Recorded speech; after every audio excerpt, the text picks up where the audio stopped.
এবং CBI inquiry তো হবেই। যদি যারা যারা গিয়ে পুরো তদন্তকে ব্যাহত করেছিলেন এবং সমস্ত ছিনিয়ে নিয়ে চলে এসেছিলেন তাদের এতজন ডিজি, সিপি, মুখ্য সচিব, স্বরাষ্ট্র সচিব সহ যে ৪৪ জন আইপিএস এবং আইএএস কে সরানো হলো, এর ফলে কি একটা সুস্থভাবে ভোট করানো সম্ভব হবে? না, এখনো ফুল প্রুফ অ্যারেঞ্জমেন্ট হয়নি। হুম। কারণ এখন আপনারা যেটা দেখছেন তৃণমূলের জন্য মানে যে বিপদ ঘন্টি যেটা আমরা সাইরেন বাজে সেটা বাজছে। এবার তো শুভেন্দু অধিকারীকে কেউ আটকাতে পারবে না। এবারে কিন্তু জেতাটা মমতা ব্যানার্জির পক্ষে কিন্তু খুব খুব কঠিন। উনি নিজেই বলে ফেলেছে যদি ভবানীপুরে ঠিকমতো ইলেকশন হয় তৃণমূলের কপালে কিন্তু এবারও ঘোর দুঃখ আছে। কারণ এবারের ভোটে রাজ্য সরকার যথেষ্ট চাপে আছে এবং সঙ্গে ইলেকশন কমিশন বলতে চাই যদি এটা যদি হয় তাহলে ভারতবর্ষে আইন ব্যবস্থা বলে আর কিছু থাকবে না। এটা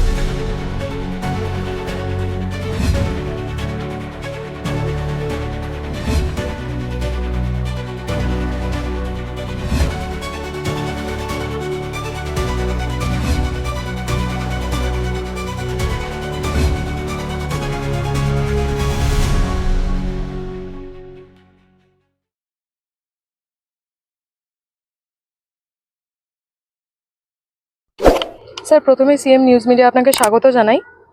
প্রথমেই যেটা জিজ্ঞেস করব যে গতকাল বিশেষ নিরাপত্তা বৈঠক ডেকেছিলেন হাইকোর্টের প্রধান বিচারপতি, সেখানে উপস্থিত ছিলেন স্বরাষ্ট্র সচিব, সিপি, ডিজিপি। ভোটের আগে রাজনৈতিক মহলে এই বৈঠক কতটা তাৎপর্যপূর্ণ হবে বলে আপনার মনে হয়? দেখুন, এবারের ভোটের সব থেকে বড় ইম্পর্টেন্ট জিনিস যেটা আমার মনে হয় হতে চলেছে দ্যাট ইজ সিকিউরিটি। যেহেতু পূর্ববর্তী পশ্চিমবঙ্গে ৪-৫টি যে ইলেকশন হয়েছে এখানে সিকিউরিটি ইস্যু সব থেকে বেশি এখানে আহ, ব্যাহত হয়েছে। মানে ইলেকশনের আগে, pre poll, on the day of poll and post poll, পুরো জিনিসটাই নিয়ে মানে কিন্তু সরকার শুধু নয়, যেভাবে কাজ করেছে বা যে ধরনের কাজ করা উচিত ছিল, সঙ্গে যে ইলেকশন কমিশনের নিয়োজিত যে বিভিন্ন অবজারভার ছিলেন বা প্যারামিলিটারি অফিসার ছিলেন, এটাই অভিযোগ উঠে এসেছে যে তারা ঠিকমতো কাজ করতে পারেনি বা করেনি। তো সেই জায়গায় দাঁড়িয়ে এবারের ইলেকশনে মানে যদি আপনি পূর্ববর্তী অভিজ্ঞতা যেগুলো হয়েছে, বিশেষ করে ২০২১-এর নির্বাচন, ২০০০ তার আগে, তারপরে যেটা পঞ্চায়েত নির্বাচন ছিল, তার আগে যেটা পঞ্চায়েত নির্বাচন ছিল এবং যেগুলো মিউনিসিপ্যালিটিতে বিভিন্ন ইলেকশন হয়েছে, মানে এত বেশি ভায়োলেন্স হয়েছে। তো সেক্ষেত্রে ২৪-এর ইলেকশনেও কিছু ঘটনা ঘটেছে। তো সেক্ষেত্রে এই ব্যাপারটা অত্যন্ত গুরুত্বপূর্ণ এবং এটাই আমরা মানে বিভিন্ন ফোরামে বা ইলেকশন কমিশনের কাছেও বিভিন্ন রকম অভিযোগ গেছে যেগুলো কখনো সেইভাবে অ্যাড্রেসড হয়নি। তো এইবারে যেহেতু ইলেকশন কমিশন উম, যে দায়িত্বটা পালন করছেন, এসআইআর নিয়ে একটা দিক রয়েছে, আর এখন ইলেকশন ডিক্লেয়ার হয়ে গেছে, ইলেকশন মোডে ঢুকে গেছে। এই পুরো ঘটনাটার মধ্যে যেহেতু আমাদের যে মাননীয় প্রধান বিচারপতি রয়েছেন বা কলকাতা হাইকোর্টের, তা উনি পুরো ব্যাপারটা ওনার এসআইআর এর যে বাকি যতটুকু মানে শেষ করার কথা, যে এখনো ৩৭ লাখ লোকের ভেরিফিকেশন বাকি রয়েছে। তো সেই জায়গায় দাঁড়িয়ে বিশেষ করে ঈদ আছে সামনে, তারপরে দেখুন আগামী হয়তো ২৫ দিন বা ১ মাস মানে নমিনেশন ফাইলিং বা এগুলো হবে। তো বা ২০ দিন হবে, তারপরে হয়তো মানে ওটা স্ক্রুটিনি করে সেই জায়গায় মানে ততদিন আগামী ২০ দিন পর্যন্ত সময় থাকবে কিন্তু এগুলো পুরো ভেরিফিকেশনের জন্য। আর ঈদের পরে যেহেতু একটা যাদের নাম বাদ যাবে সেটা নিয়ে একটা পরিবেশ উত্তপ্ত হতে পারে। আর সব থেকে বড় কথা যে যারা বাদ যাবে তাদের মধ্যে কেউ ট্রাইব্যুনালে যাবে কিনা কেউ জানে না। ফলে ইলেকশনটা এখনো যে জায়গায় দাঁড়িয়ে আছে, মানে এখনো বেশ দু একটা ধাপ কিন্তু শেষ করতে হবে।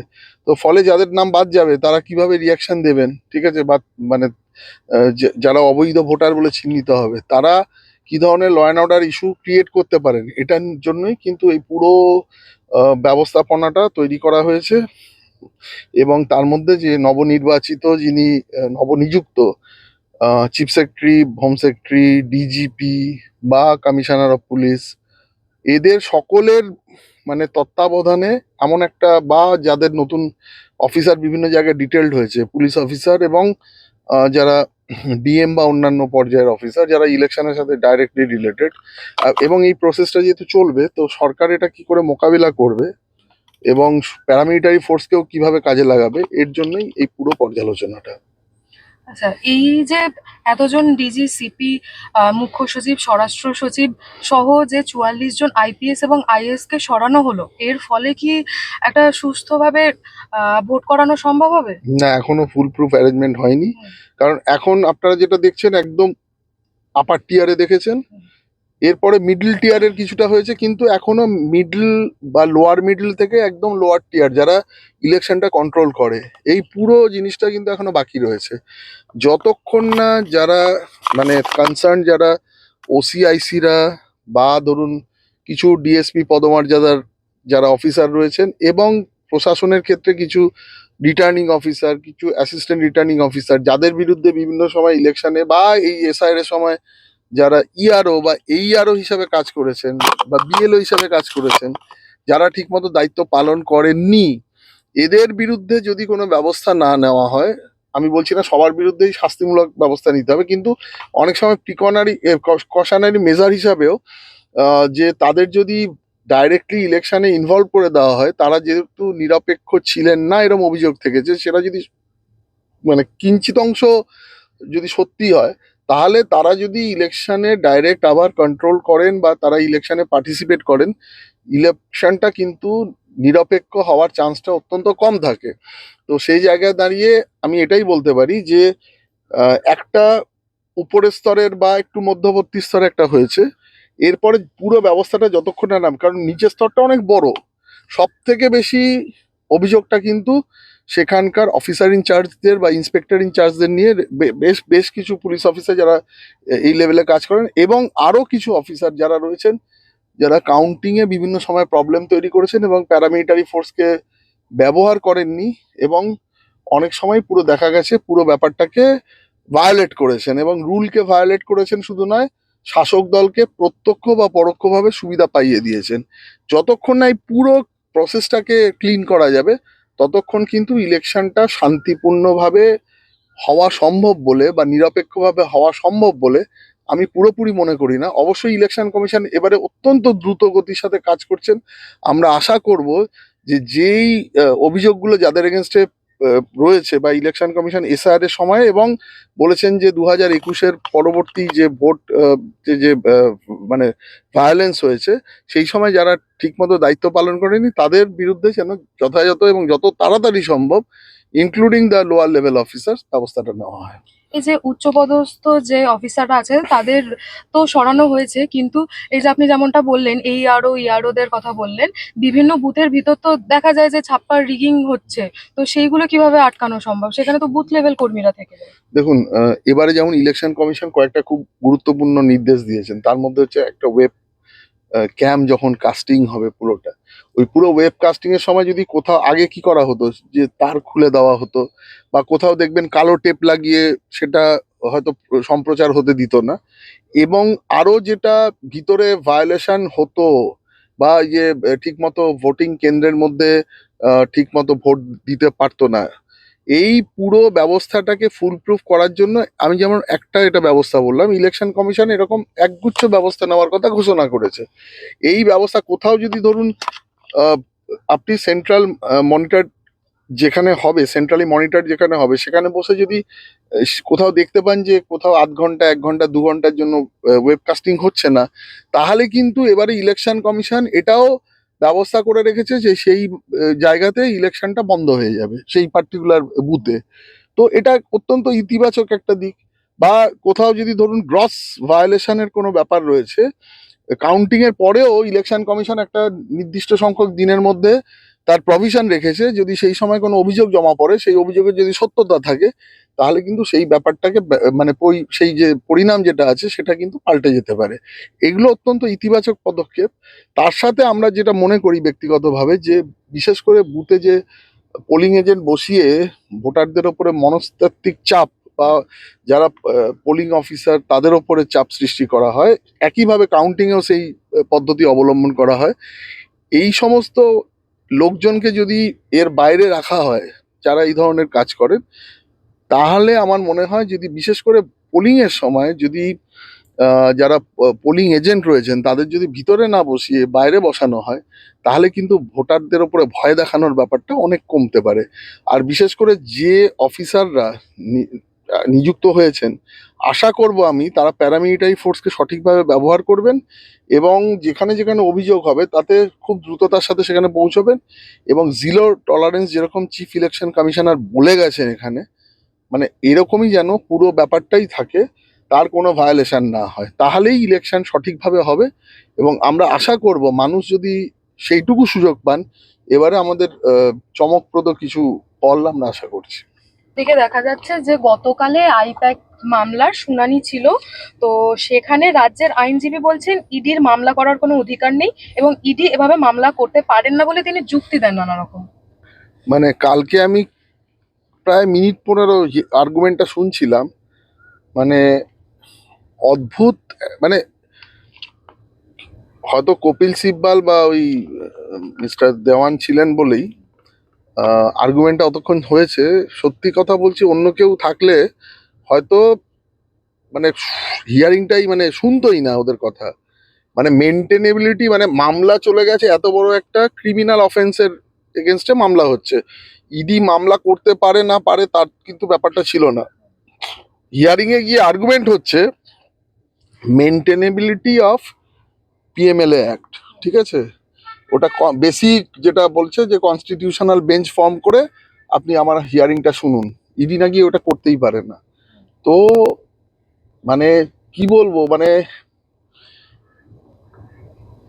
একটা, আমার মনে হয় সংবিধানের তৃণমূল যেটা চাইছে যে নতুন একটা অধিকার করা উচিত, মানে অপরাধটাকেও বৈধ করার অধিকার, যে আমি যা খুশি করব, আমার যেমন ভাবে মনে হবে আমি আইনকে প্রতিহত করব, ভারতবর্ষের আইনকে মেনে চলবো না, এবং যে কোনো ক্রিমিনাল অ্যাক্ট করে বলবো যে এইটা থেকে সরে গিয়ে, মানে যেখানে মাদার যে ব্যাপারটা সেটা এখানে ইডির মানে মেনটেনেবিলিটি এইটা নিয়ে মামলাটাতে চলে গেল। মানে অদ্ভুত হচ্ছিল, ধরুন আপনার এসছে বন্যার রচনা, সেখানে গরুর রচনা, মানে কিভাবে ডিলে করা যায়। আর এটা যদি চলতে থাকে এবং এতে যদি ওই আলটিমেটলি, এটা তো করা হয়েছে সেই তারিখ পে তারিখের জন্য, মানে কোনোভাবে যাতে ব্যাপারটা 23 এবং 29 তারিখকে পার করে যেতে পারে, এটাই আসল উদ্দেশ্য, আর কিছু নেই।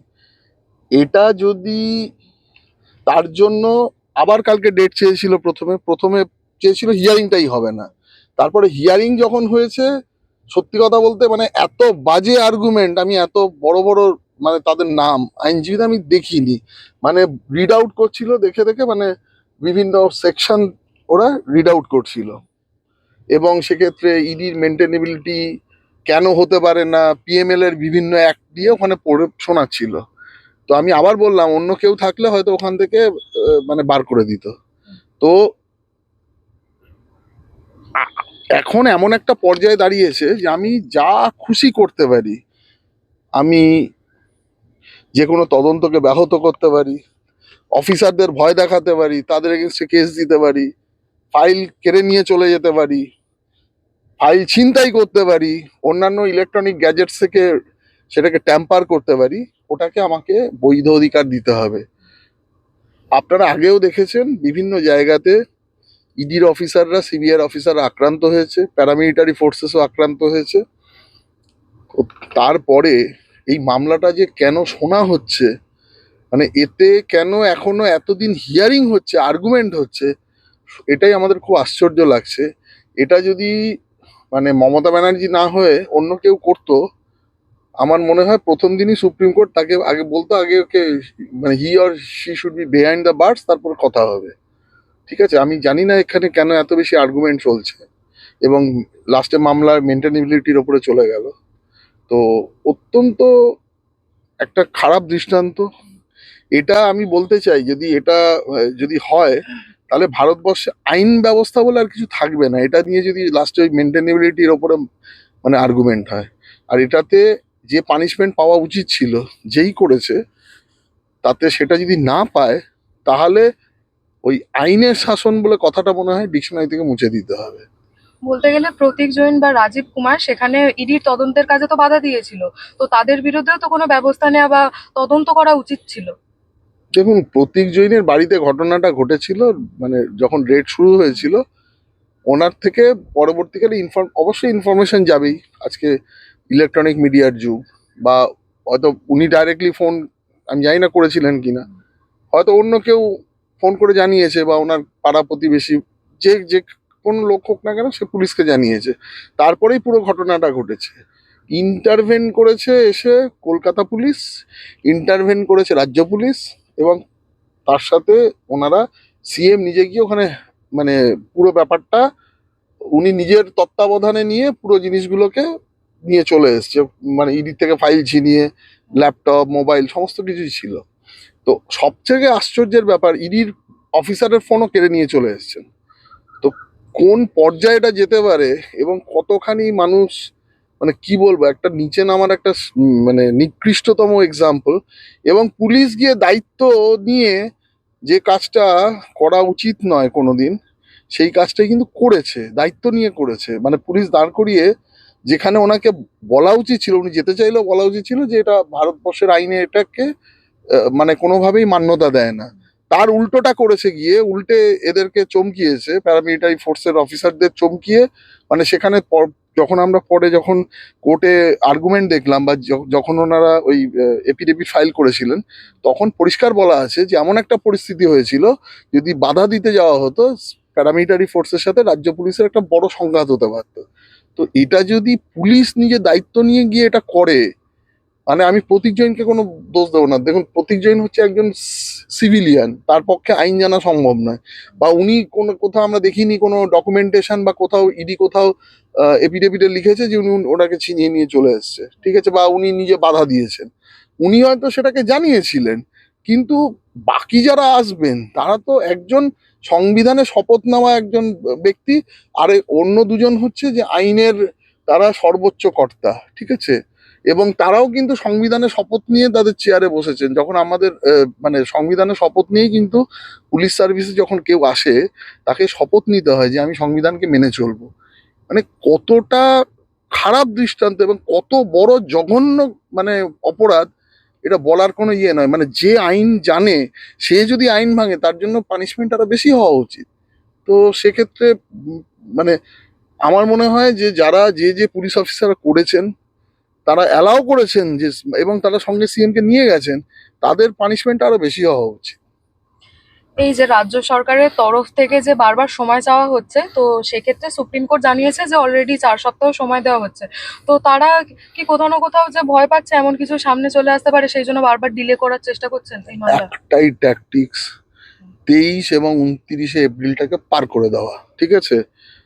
যদি পার করে দিতে পারে, যে কোনো ভাবে ভোটের জিতে আসতেই হবে। মানে এর আগে যদি কোনো দুর্ঘটনা ঘটে যায়, এমনিতেই এবারের ভোটে রাজ্য সরকার যথেষ্ট চাপে আছে, এবং সঙ্গে ইলেকশন কমিশন এবার যেভাবে পুরো ব্যাপারটাকে ধরেছে, মানে যদি ঠিকমতো ভোট হয় এবারে, এমনিতেই তৃণমূলের জন্য, মানে যে বিপদ ঘন্টি যেটা আমরা সাইরেন বাজে, সেটা বাজছে। তারপরে যদি এই মামলার রায় বেরিয়ে যায়, এবং কোনো দুর্ঘটনা ঘটে যায়, এবং সিবিআই ইনকোয়ারি তো হবেই, যদি যারা যারা গিয়ে পুরো তদন্তকে ব্যাহত করেছিলেন এবং সমস্ত ছিনিয়ে নিয়ে চলে এসেছিলেন, তাদের যদি মানে সুপ্রিম কোর্ট বলে যে এদের কাস্টডিতে কেন নেওয়া হয়নি, তাহলে কিন্তু ভোটে যে ব্যাপক প্রভাব পড়বে, তার ভয়েই কিন্তু এই ঘটনাটা ঘটছে। এবং এতে কোনো কিছু নেই, মানে এটাকে পুরো ড্র্যাগ করে কোনোভাবে 23 তারিখ আর 29 তারিখকে পার করে দাও, এছাড়া কোনো লজিক নেই, কিচ্ছু নেই। আর্গুমেন্টটা এরকম আবল তাবল আর্গুমেন্ট চলছে। আমি তো বললাম যে ওই দুটো নাম যদি কপিল সিব্বল বা হ্যাঁ, তো না হতো, তাহলে এতক্ষণ কোনো আর্গুমেন্ট কেউ শুনতো না। মানে শোনা তো দূরের কথা, মানে আমার মনে হয় ফাইলটাই ওখান থেকে বার করে বলতো যে আপনার ফাইল আপনি নিয়ে চলে যান। তো এটা জাস্ট ক্ষমতার, অর্থের এবং সময়ের অপব্যবহার করা, এর থেকে বেশি কিছু নয়।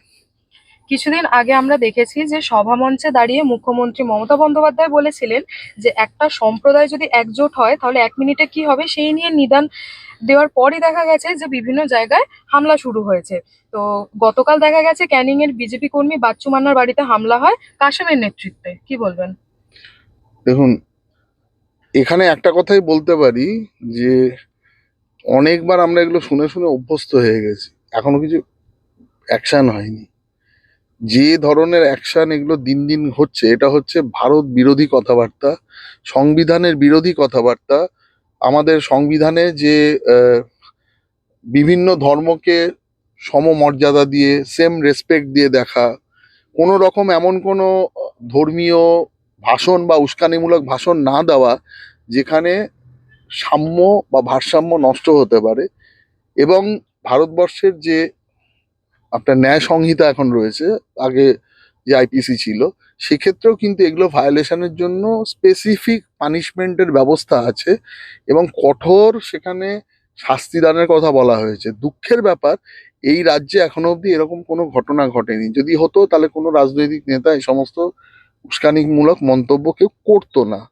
সব থেকে বড় কথা, আমি কোনো সম্প্রদায়কে একটা সম্প্রদায়ের এগেনস্টে লেলিয়ে দেবো এবং বলবো যে আমি যদি মানে আমি আছি বলি টিকে আছে, আমি ছেড়ে দিলে অন্য কিছু হয়ে যেতে পারে, মানে আমার মনে হয়, দেখুন, ব্যাপারটাকে খুব সিরিয়াস ভাবে দেখা উচিত। আমরা তো দেখেছি এমনিতেই আমাদের আহ, যেটা জনসংখ্যার যেটা বিন্যাস ক্ষতিগ্রস্ত হয়েছে, বাইরে থেকে দীর্ঘদিন ধরে বছরের পর বছর ধরে যেভাবে ইনফিল্ট্রেশন হয়েছে, তাতে আমাদের এই পুরো ভারসাম্যে মানে প্রাকৃতিক ভারসাম্য থেকে আরম্ভ করে জনসংখ্যার যে ভারসাম্য সেটা নষ্ট হয়েছে, এবং আলটিমেটলি এটা কিন্তু দেশের সার্বভৌমত্ব এবং নিরাপত্তার জন্য অত্যন্ত ক্ষতিকর হয়েছে। এবং দেশে কি ধরনের মানে জঙ্গি কার্যকলাপ আন্ডার কারেন্ট চলছে, সেটা আমরা বিভিন্ন সময় যারা ধরা পড়ছে এবং তারা বিভিন্ন জায়গায় গিয়ে ঘটনা ঘটিয়ে আসছে, এটার থেকে কিন্তু আমরা সেটা ট্র্যাক যেটা পাওয়া যাচ্ছে, এটার থেকে আমরা প্রমাণ পেয়েছি।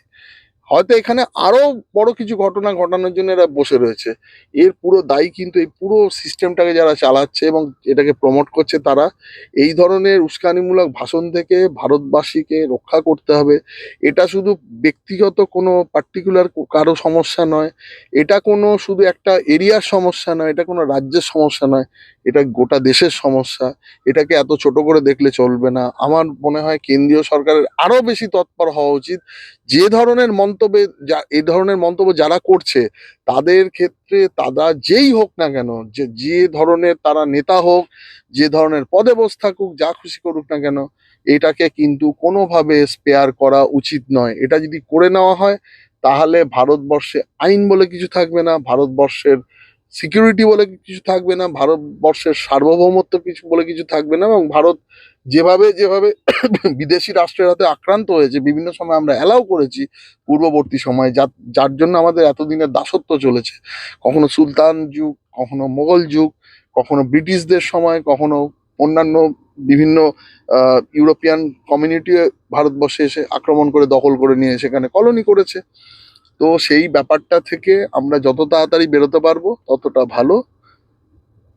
আমি আবার বললাম, নেতার নাম যতই বড় হোক না কেন বা সেই লোকের যত বড়ই তার ব্যাপ্তি থাকুক না কেন, এই ধরনের কোনো মন্তব্য করলে তাকে যেন আইনের চোখে যেভাবে বাকি সবাইকে দেখা উচিত ছিল সেভাবেই দেখা হয়। স্যার, একদম শেষ প্রশ্ন। অলরেডি যে প্রার্থী তালিকা সেটা প্রকাশিত হয়ে গেছে উভয় তরফেরই। তো আমরা এবারে দেখছি যে ফের একবার মমতা ব্যানার্জির বিরুদ্ধে প্রার্থী হয়েছেন শুভেন্দু অধিকারী। তবে এবারে রণক্ষেত্র নন্দীগ্রাম নয়, ভবানীপুর। লড়াই কতটা জোরদার হতে চলেছে? দেখুন, উনি তো ওনাকে দুটো জায়গাতেই ইনভাইট করেছিলেন। মানে আগের বার নন্দীগ্রামে হেরেছিলেন, বলেছিলেন কি সব লোডশেডিং ফোডশেডিং অনেক তথ্য দিয়েছেন, যে আজ পর্যন্ত মানে আগের ইলেকশনের পরে পরের ইলেকশন হয়ে গেল, ওনারা অ্যাটেন্ড করতেই গেলেন না। ঠিক আছে, তো সেই তত্ত্ব মানে মাঝে মাঝে ওনাদের যে মানে কি বলবো, কিছু অতিবোদ্ধা যারা প্রবক্তা যান, এসব আবোল তাবোল বকেন, তাদের মানে মানে মানুষকে একটা বোঝানোর চেষ্টা করেন। হেরেছেন, দেখুন হারা জেতা থাকবেই। হেরেছি হেরেছি, এর মধ্যে তো কোনো মানে রকেট সায়েন্স কিছু নেই। হ্যাঁ, এবার হয়নি, আমি পরের বার চেষ্টা করবো। মমতা ব্যানার্জি ওই জায়গাটা থেকে কিন্তু ছেড়ে চলে গেছেন উনি আগে থেকে ওনাকে অপরচুনিটি দিয়েছেন, ইনভাইট করেছেন যে আসুন আপনি, আমি আপনার জন্য দুটো জায়গায় অপেক্ষা করছি। উনি তারপরে কম্পার্টমেন্টাল মুখ্যমন্ত্রী হয়ে ভবানীপুরে চলে গেছেন। আর এখানে বা এমনি সময় ভোট হয় না, ভালো করে যথেষ্ট মানে ট্যাম্পারিং হয়। বাই ইলেকশনে কি হতে পারে আমরা সবাই জানি, এটা কোনো জেতা বলে না। তো সেই জায়গায় দাঁড়িয়ে উনি এবারে আরো বড় অপরচুনিটি দিয়েছেন ওনাকে, যে ভবানীপুরে এসেও দাঁড়িয়েছেন ওনাকে হারাবার জন্য। যদি ভবানীপুরে ঠিকমতো ইলেকশন হয়, তৃণমূলের কপালে কিন্তু এবারও ঘোর দুঃখ আছে।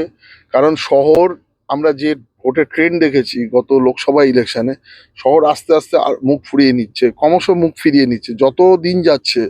যে যে ঘটনার সাক্ষী হয়েছে, বিভিন্ন আন্দোলনের সাক্ষী হয়েছে, তার উপরে পুলিশের বর্বরচিত যে অ্যাটাক হয়েছে, ঠিক আছে, এবং জাস্টিসের জন্য গিয়ে সরকারি কর্মচারী থেকে আরম্ভ করে যারা শিক্ষা কর্মী বা যারা চাকরি প্রার্থী থেকে আরম্ভ করে, এই যে এত বড় ঘটনা ঘটেছিল আরজি করে, কসবা ল কলেজে, দুর্গাপুরে বা অন্যান্য জায়গায় নারী নির্যাতনের ওপরে যতগুলো আন্দোলন হয়েছে, পুলিশের তার উপরে পাশবিক অত্যাচারের যে কাহিনী, এখান থেকে বেরিয়ে আসার জন্য শহর কিন্তু বারবার তারা আন্দোলনে সাথ দিয়েছে বা অন্যায়ের বিরুদ্ধে প্রোটেস্ট করেছে। শহর তৃণমূলের হাত থেকে অলরেডি বেরিয়ে চলে গেছে। এবারে মানে ভবানীপুর যেভাবে একটা জনবিন্যাস আছে ভবানীপুরে, এবং যেভাবে এসআইআর এ ভুয়ো ভোটারের নাম বাদ চলে গেছে, এবারে কিন্তু জেতাটা মমতা ব্যানার্জির পক্ষে কিন্তু খুব খুব কঠিন। উনি নিজেই বলে ফেলেছেন, এক ভোটে হলেও আমি জিতবো। যিনি শুরুই করেন 250-র বেঞ্চমার্ক দিয়ে, উনি এখন এক ভোটে নেমে চলে এসেছেন। 250 সিট বেঞ্চমার্ক দিতে গেলে, 250 সিট যদি রাজ্যে তৃণমূল জেতে, তাহলে তো এক একটা সিটে মিনিমাম 50, 60 হাজার, 70 হাজার, 1 লাখে জেতা উচিত। উনি এক ভোটে নেমে এলেন। তো সেই জন্য একটা কথাই বলতে পারি, যদি ঠিক মতো ইলেকশন হয় এবং কাউন্টিং সঙ্গে ঠিক মতো হয়, এবার তো শুভেন্দু অধিকারীকে কেউ আটকাতে পারবে না ভবানীপুর কিন্তু থেকে। তাহলে নন্দীগ্রামে এবারে পবিত্র করকে কেন নেওয়া হয়েছে, যিনি বিজেপি থেকে এসেছেন তৃণমূলে? আরো তো অনেকে ছিল। এটা কি তাহলে শাসক দলেরই কোনো নতুন স্ট্র্যাটেজি হতে পারে? ওটা একটাই স্ট্র্যাটেজি, মানে কি বলবো, অনেক বড় বড় বাঘ, মানে দেখবেন ওই যে কুস্তি যেখানে লড়া হয়, দেখেছি WWF এর লড়াইগুলোতে, ওই রিং এর মধ্যে অনেকে যেতে চায় না, জোর করে গিয়ে মানে অনেককে ইয়ে করেছে, তারা পালিয়ে গেছে, মানে বড় যারা বীর ছিল কেউ রাজি হয়নি, বড় বড় তারপরে গিয়ে বিভিন্ন অভিনেতা অভিনেত্রীদের রিকোয়েস্ট করা হয়েছিল, তারাও রিং ছেড়ে পালিয়ে গেছেন। একটা ওই ছাগল ছানাকে ধরে নিয়ে গিয়ে ওখানে গিয়ে ছেড়ে দেওয়া হয়েছে। তো একটা তো কেউ বলির বকরা চাই, তো বাঘের সামনে বা সিংহের সামনে কে ইয়ে করবে? তো একটাকে ধরে নিয়ে ওখানে ফেলে দিয়েছে। ওটা একটা কোনো লড়াই? যিনি মমতা ব্যানার্জিকে হারিয়ে, তাও 21-এর মমতা ব্যানার্জি, তাকে হারিয়ে, যেখানে আমরা 77টি সিট পেয়েছিলাম, সেখানে হারিয়ে যেটা হতে পারে, এবারে আমরা 177-এর লক্ষ্যে এগিয়ে চলেছি। এবারে আমার জানি না, আমার ওনার সম্পর্কে পরে আজকে আমি ব্যাকগ্রাউন্ডটা পড়লাম, তবে একটা কথাই বলতে পারি, ওই লড়াইটা মানে মর্যাদা সম্পন্ন লোকের হওয়া উচিত এবং প্রতিপক্ষ সম হওয়া উচিত। এটা নন্দীগ্রামটা ওই ওই যে আমরা ছোটবেলায় বলতাম না, ওই দুধে ভাতে, মানে এই ধরনের একটা ব্যাপার চলে এসেছে এইটা নিয়ে। মানে এটা কোনো মানে টপিকই হতে পারে না। একটা সিট অলরেডি ওয়াক ওভার দেওয়া আছে, এবারে বাকি আসল লড়াই ভবানীপুরে হবে। অসংখ্য ধন্যবাদ। Thank you.